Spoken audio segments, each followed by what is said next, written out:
menjelaskan tentang manajemen distribusi zakat menuju optimalisasi peran ekonomi zakat. Pengelolaan zakat yang profesional sangat penting agar potensi zakat umat Islam bisa dikelola dengan baik. Efektivitas manajemen pengelolaan zakat akan berpengaruh terhadap daya guna harta zakat. Manajemen penghimpunan maupun manajemen distribusi zakat sama-sama sangat penting untuk optimalisasi peran zakat dalam pemberdayaan ekonomi umat Islam. Fungsi manajemen lembaga zakat. Tugas dan fungsi organisasi zakat dapat terlaksana dengan baik jika didukung oleh sistem manajemen, terutama dalam hal pelaksanaan fungsi-fungsi manajemen. Fungsi-fungsi manajemen ini diperlukan lantaran pelaksanaan tugas dan kewajiban mengumpulkan zakat bukanlah hal yang mudah. Fungsi-fungsi manajemen yang lazim dikenal dengan literatur ilmu manajemen cukup banyak. Beberapa fungsi manajemen yang dimaksud meliputi: perencanaan adalah penentuan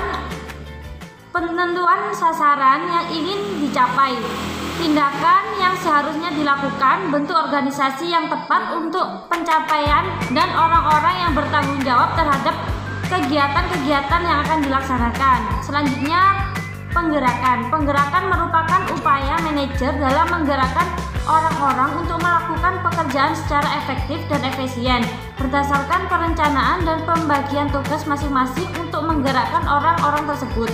Selanjutnya, pengorganisasian, yaitu membagi pekerjaan yang telah ditetapkan kepada para anggota organisasi sehingga pekerjaan terbagi ke dalam urutan kerja. Selanjutnya, pengawasan dan pengendalian dilakukan agar aktivitas organisasi berjalan sesuai dengan rencana yang telah ditetapkan. Bila terjadi penyimpangan, maka manajer segera memberi peringatan. Manajemen strategik penghimpunan zakat atau fundraising. Dalam setiap lembaga zakat ada dua kegiatan utama yang akan dilaksanakan, yaitu penghimpunan dan pendistribusian. Yang pertama, penghimpunan. Proses atau cara pembuatan penghimpunan atau mengumpulkan.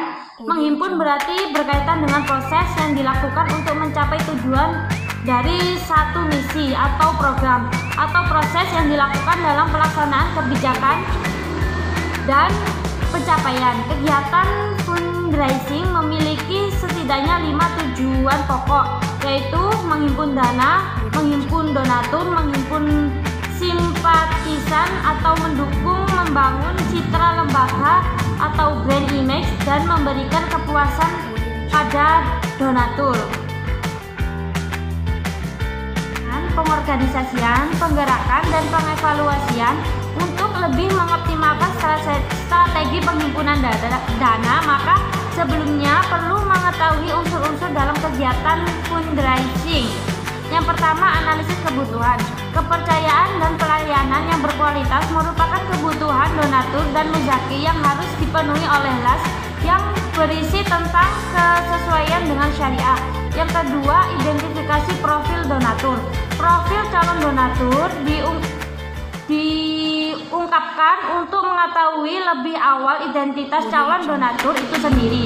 Identifikasi calon donatur berfungsi dalam membantu menentukan target dan sasaran. Yang ketiga, segmentasi. Segmentasi dalam pengelola zakat yang dimaksud oleh donatur dan muzaki yang berperan sebagai upaya fundraising dalam mempermudah LAS untuk menentukan langkah-langkah kebijakan strategi yang akan datang. Yang keempat, positioning. Positioning sering dijelaskan sebagai strategi untuk memungkinkan dan menguasai donatur dan masyarakat untuk melalui produk-produk yang ditawarkan. Dimaksud beberapa jumlah donasi atau aset yang didonasikan sesuai dengan program apa saja yang dikembangkan oleh lembaga. Yang keenam, maintenance. Maintenance adalah upaya lembaga untuk sementara menjalan hubungan dengan donatur dan muzaki. Tidak ada maksud lain yang diharapkan dalam menjalani hubungan kecuali adanya loyalitas dalam rangka meningkatkan perkembangan pengembangan lembaga. Yang ketujuh, promosi. Promosi dari lembaga kepada calon debitur digunakan untuk menginformasikan kepada donatur mengenai produk atau program yang ditawarkan. Manajemen distribusi zakat. Zakat merupakan refleksi tekad untuk mensucikan masyarakat dari penyakit kemiskinan, harta benda orang kaya, dan pelanggaran terhadap ajaran-ajaran Islam yang terjadi karena tidak terpenuhinya kebutuhan pokok bagi setiap orang tanpa membedakan suku, ras, dan kelompok. Zakat merupakan komitmen seseorang muslim dalam bidang sosio-ekonomi yang tidak terhindarkan untuk memenuhi kebutuhan pokok bagi semua orang. Dua sisi distribusi zakat, konsumtif dan produktif. Distribusi konsumtif sangat penting untuk memenuhi kebutuhan mendesak dan jangka pendek. Distribusi produktif lebih untuk kepentingan jangka panjang agar mustahik tidak selamanya menjadi mustahik, tetapi taraf ekonominya meningkat, bahkan bisa menjadi muzaki. Investasi dana zakat. Salah satu isu dalam pengelolaan zakat kontemporer adalah masalah investasi dana zakat. Ada pemikiran bahwa agar harta zakat lebih berdaya guna dan lebih banyak manfaatnya bagi mustahik, dan dana zakat bisa diinvestasikan. Dalam masalah investasi dana zakat ini ada 3 kemungkinan. Mustahik yang menginvestasikan dana zakat.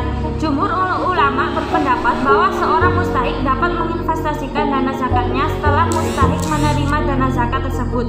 Karena ketika dana zakat itu mereka terimakan, otomatis akan menjadi milik sepenuhnya. Muzaki yang menginvestasikan dana zakatnya.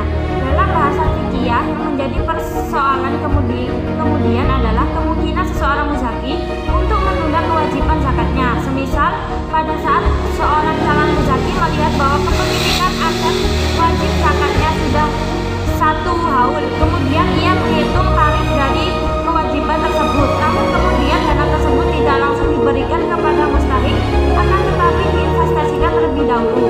Dalam hal ini mayoritas ulama yang diwakili muzaki Malikiyah, Salafiyah, dan Hambaliyah menyatakan tidak bolehnya hal itu, sebab kewajiban zakat adalah kewajiban yang harus disegerakan bila sudah masuk waktunya, dan tidak diperkenankan untuk menunda penyaluran dana tersebut.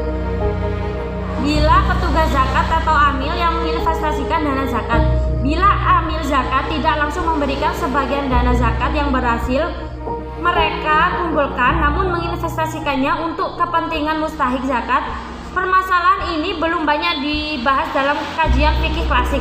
Kalau pihak amil zakat hendak menginvestasikan dana zakat yang terkumpul, hendaknya sangat hati-hati dan lebih baik jika investasi dilakukan setelah dana diserahkan kepada mustahik. Kemudian setelah penjelasan yang sangat